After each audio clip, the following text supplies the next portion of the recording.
was really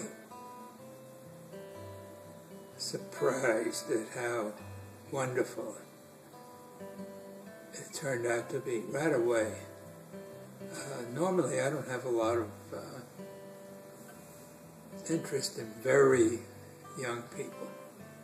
As in babies, you mean? As in babies. A baby's one thing, a grandchild baby's another.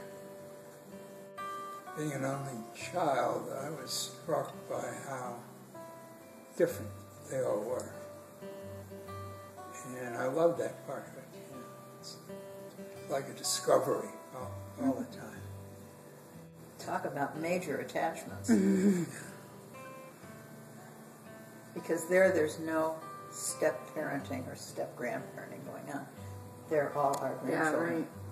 Mm-hmm. Yeah, I think I may have told you this at one point in a discussion with Lizzie. I think I talked of myself as being some sort of an inferior parent because I was a step-parent. Grandparent. Yeah, grandparent. And she got so angry. I've never seen her that angry.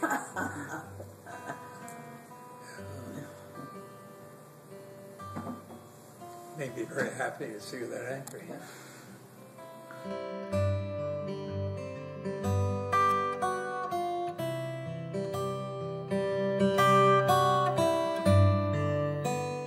Firstborn was our Lizzie. Who I fell madly in love with the minute I saw her. Yeah. And she was still handheld, you know. She was an infant. Yeah. Those were heady days.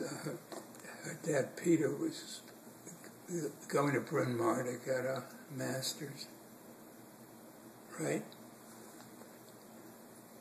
And we went back there to visit them, and they lived in a cute little house in a cute little neighborhood.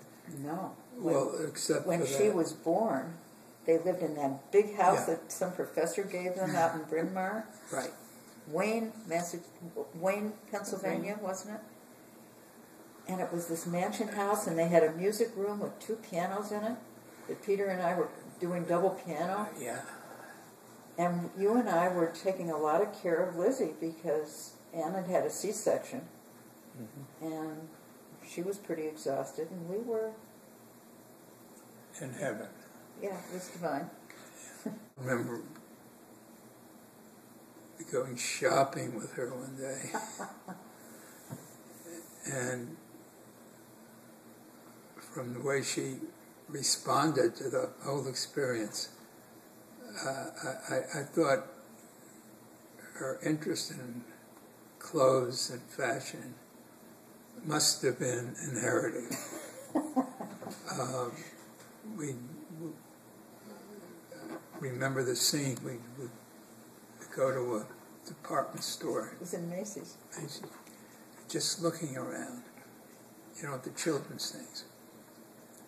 And suddenly she would bolt toward a circular rack with a lot of dresses on it, reach in, hardly breaking stride, pulling it out and saying, "This one," you know, something like that.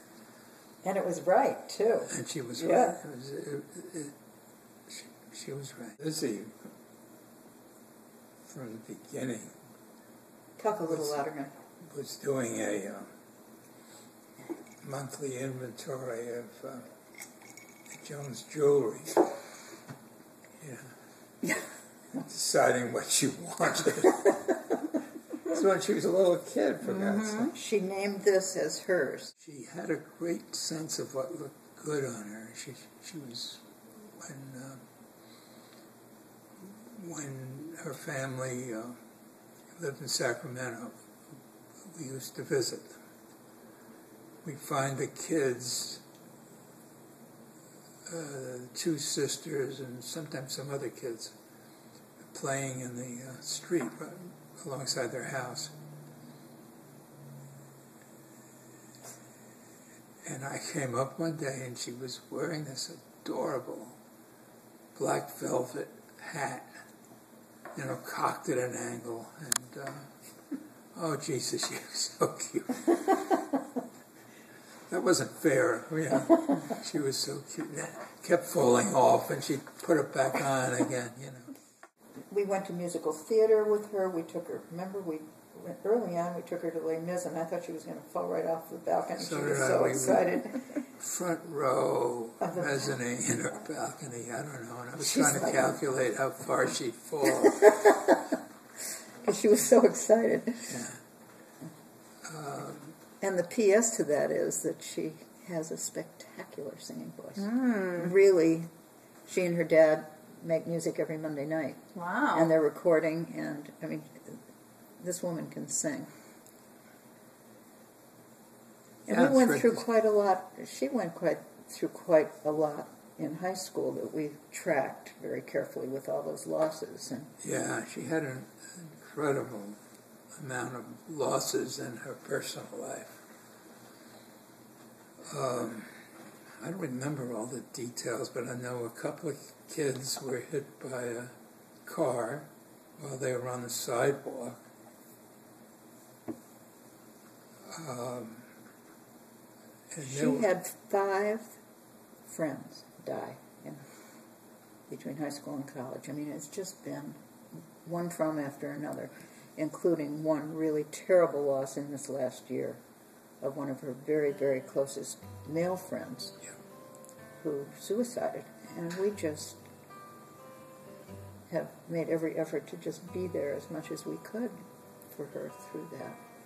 But she's developed an enormous emotional intelligence, I think, over all of this. Don't you? Yes. And we've tried to track that and encourage that and support that.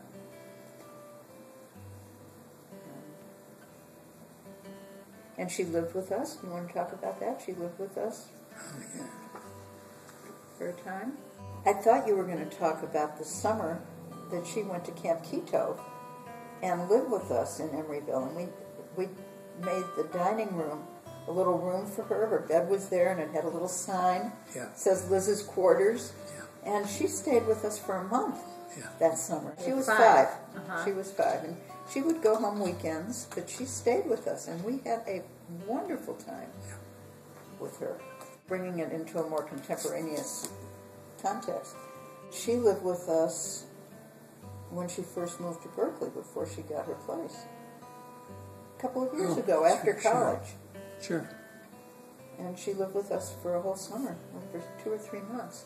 Here. Yeah. Mm-hmm. And it was so wonderful, so fabulous that she wanted to do that. Sure, yeah, right? And if we don't see her for 5 or 6 days or a week, it's like, okay.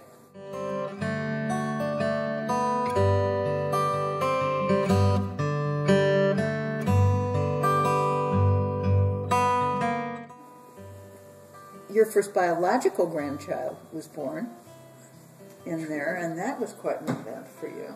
And Scott is now how old? Maybe 22, 23 maybe. There was a time when I was collecting dimes just for the hell of it. I'd empty out my pockets every night when I got home, and I'd find several dimes in there, and I'd put them in a jar. There were also a lot of quarters in that jar. A lot of quarters. Yeah. Well, that's when I upped the ante. Yeah. And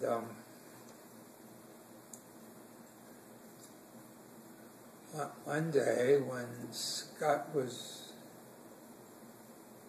still little, I realized the jar was just about full. So I offered it to him,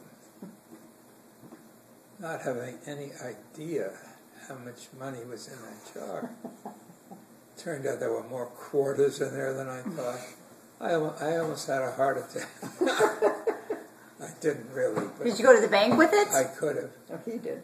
He took it to the bank. I did? No, No, Scott took it to the bank. Oh, yeah. Yeah, I'm going to ask him about that next time I see him, if he remembers that. Because there were a couple of $100 in there. Oh, yeah, easy.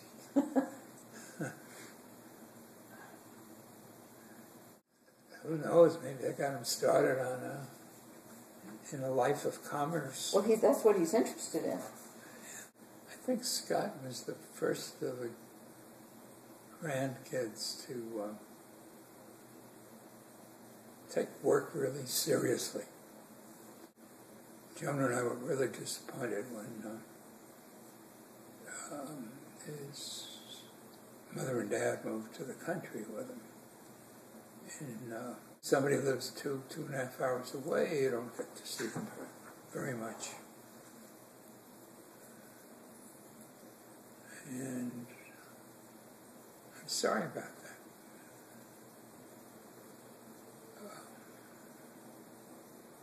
Is there anything you hope for now, however, while you're still here? I think I like the world set up so that you and I spend more time together. And Scott, I hope you can work toward making that happen.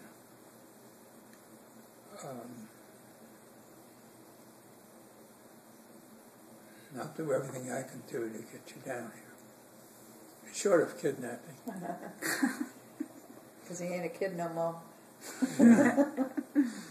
I think there's probably more to come in our relationship as he gets older and we draw closer together. That's what I hope so. That's what I'm hoping. Yeah. And I have no idea what's in store for him. And I'd like to be around when the truth is revealed.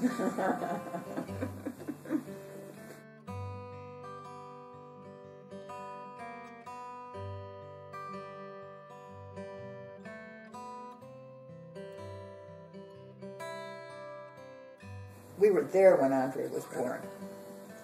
You were in the room. We were taking pictures when Andre was born. You were there. Right. When he came out, we were there. When he began to face the nation, as it were. I think he came out with his eyes open. I don't think he needed to be slapped. I remember Andre from his early life being fascinated by the trains that came through the Emeryville station. Some express trains, so they didn't stop. They just roared right through. And he was fascinated. Almost before he could walk, I'd put him in the car and get him on the front seat and park as close to the tracks as I could get. And he was so excited. At first he complained that the sound of the engine hurt his ears. Yeah, he would put his hands over his little ears, but after a while he just loved to be there and to watch him go by. And we talked a little about, I talked a little bit about trains and the role they played, and building America, the standard pitch. He was in heaven, little kids and trains, Jesus. And I didn't have to buy him a set of Lionel trains. This was better. A great thing about my life with him was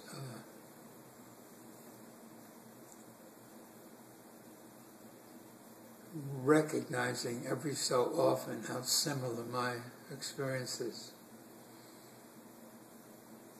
50, 60 years before were similar to his. And that was a real sweet feeling.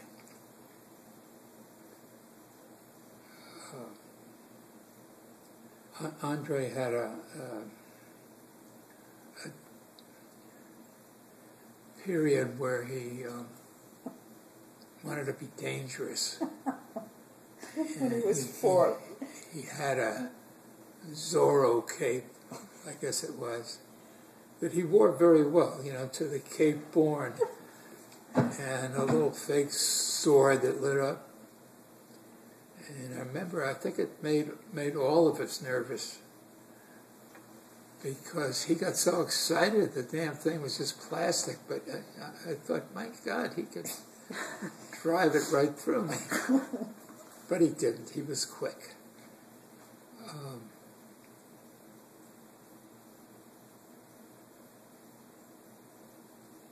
And that sword play and cape play, I think, was the beginning of his career as a dancer.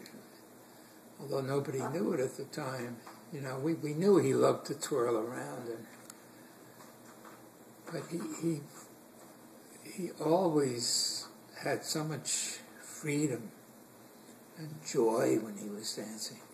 So the most important thing to him that I saw was those two things, his love of trains and the beginning of a dancer. As he got older, of course, he began to develop, and I saw what he was sensitive to, and he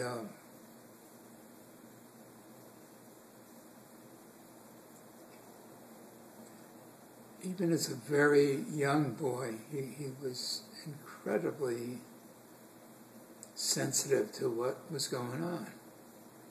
Incredibly. I'd never been with a boy that was that sensitive, who could talk so clearly about his feelings, and in a way that I never did, and I'm sure none of my friends ever did either.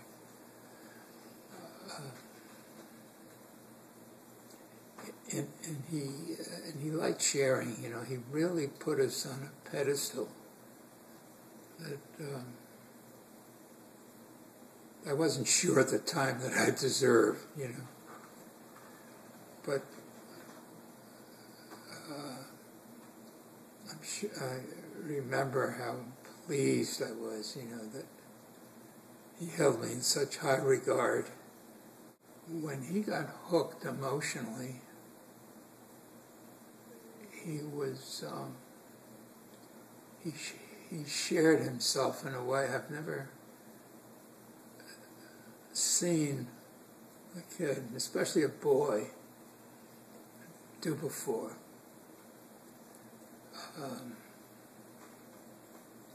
I was in awe of the way he spoke then. I wondered a little about why I never did that. I came to visit him in school when he was really young, and the kids had to give little talks before the class either about their grandparents or somebody close to them. And he chose us, and if there was one time in my life when I wanted to record something, it was then, when I came in and he repeated it in front of me. Without embarrassment. I remember that excited me too. He was comfortable, being that sharing within that group. It was Grandparents' Day at St. Paul's School. Mm-hmm. And each of the kids, and we were there, I think he was in like 3rd or 4th grade, and he talked, I can't remember what he said, something about you were his best friend or something like that. He really knew how to get a guy. I think what he said is, I can talk to my grandparents about anything. And I think that's the key thing. there, and I think it's true with Well, Lizzie and Hannah as well. probably talked to Joan more often than me about deeply emotional things. Like he had a really rotten love affair when he was quite young. 16, 17, and 18. And he got really attached to this kid. And, they weren't a good fit, and eventually he found out, and he got very clear that he wasn't going to end up with her, and but the pain didn't go away. It's still there. I think the important part of that is how he shared his process with us over the months as he was working this through. Absolutely. And we talked when he was in New York. I think I talked to him every day, just about every day. You followed every aspect of his development. I mean, they lived here. Yes, They lived 10 minutes away. We just got in there in a way that was fabulous for all of us. I think that's actually a very good point, because I never had that kind of attention from my own grandparents, and or my parents, who just did not get involved.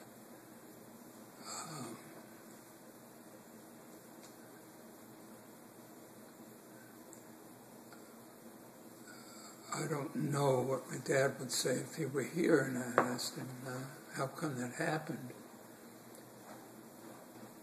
But it wasn't in our family culture.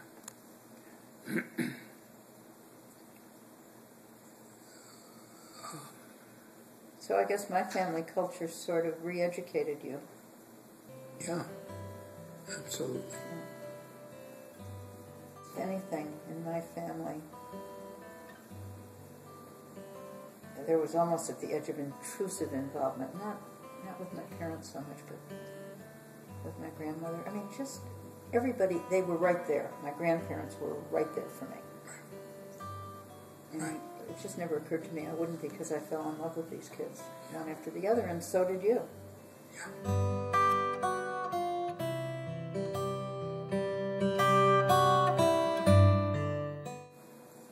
Hannah was not a disappointment at all.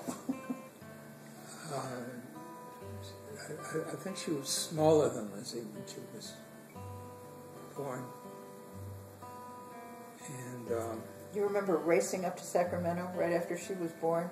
We got a phone call, and I remember being in my office, and I said, "We got to go." And I left the office, and we raced up there, because we saw her that afternoon, as I recall, very shortly after she was born. in the beginning, I thought, this is my impression, so you may have a different one. I thought she was more introverted than Lizzie. I rarely saw her without a book in her hand, and which I liked because it reminded me of the way I was. And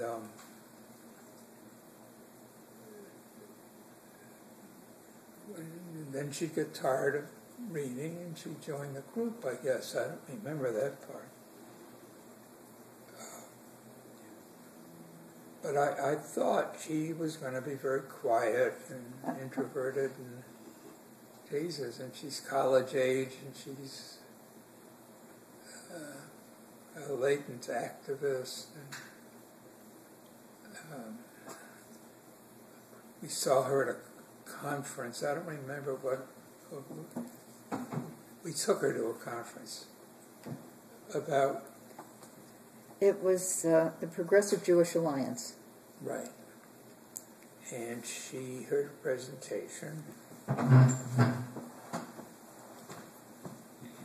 was transfixed by it. And as we walked out, the woman that, was leading that session caught up to us somehow and wanted to talk to her, thinking she had to be a college girl.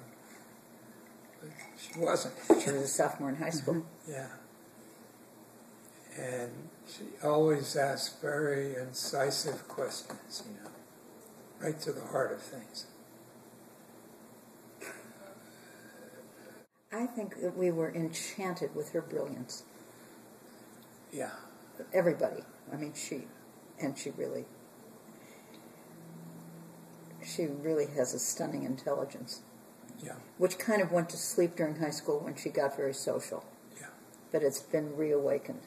It's my time to have friends. Right. Threw away all her books, metaphorically. My sense is that we've had a love affair with her, and we've been enchanted by her and her beauty. She's really she's just gorgeous. And now, it's just wonderful to see her in this relationship with James and see how she's able to be in relationship and also maintain her autonomy and her development as a young woman, which she is very serious about. And I think, I'm sure I speak for both of us, that this internship that she got, where she's going to Brooklyn in July, is just amazing. It's awesome. She's in the Community Studies program at UC Santa Cruz, and she's interested in women's studies, which is what Lizzie's major was also. But she's interested in doing advocacy work for young women. She will be working with Latino and Black youth, doing community organizing, community education, reproductive education, the whole schmear. And she'll be there for 6 months. When I went online to look at this agency, I noticed that every single intern that they have are all graduate students from schools of social work, and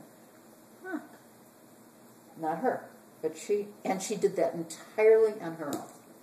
Arranged it, and she was talking to me as to be sort of her consultant, because it's my field. But I didn't know she was applying for that job. I mean, she just goes for it, and I just am so impressed with how she goes for it. I love it. Does that remind you of anybody? A little.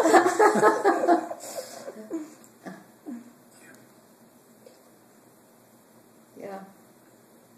I do think that both the girls have taken a lot of lead from me. Oh, yeah. Of course. Yeah. And I think Zoe is too.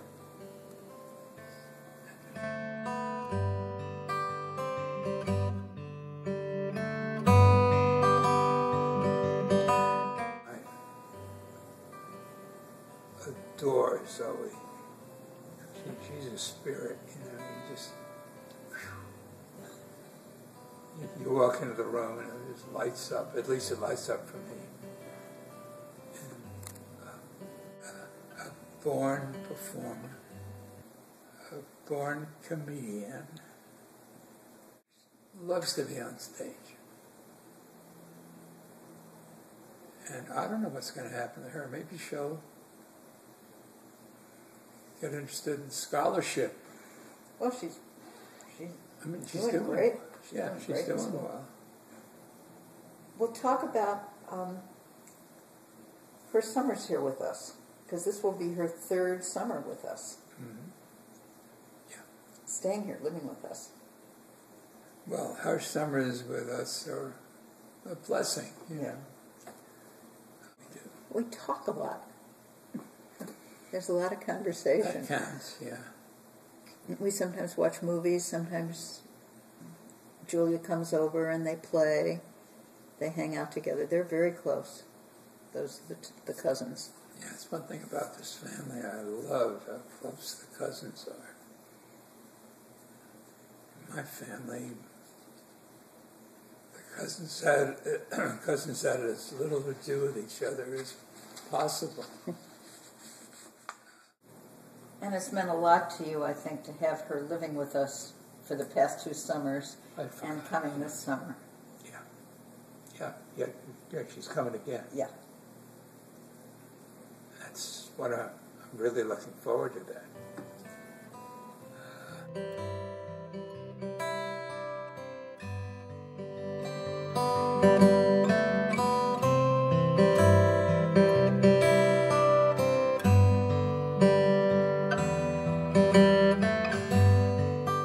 When she comes, I light up. I can feel the flush in my cheeks. And, you know, it's not like PG&E is coming to read the meter. She can hold a conversation at the dinner table. She's comfortable with our peers.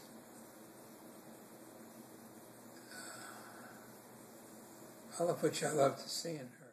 She's working on being a young woman rather than a child. And that's very exciting for me to witness.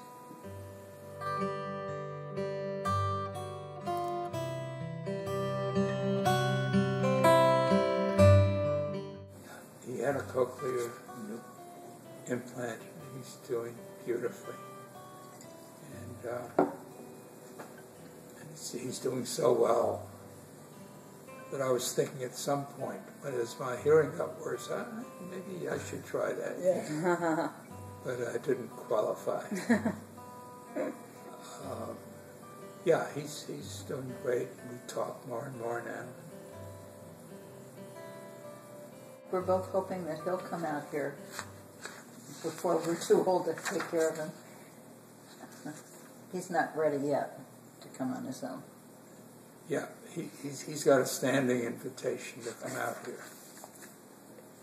You know, as Zoe has done. Mm-hmm. And will do again.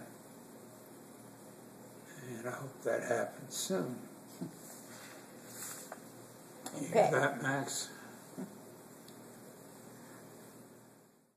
God, I'm a lucky son of a gun. What did you say? I think the only way I could have screwed up that relationship with the grandkids would be to push it too hard. And I never did that. Sometimes I wanted to walk around with a sign on me and say, "This is my grandkid," you know. But I didn't.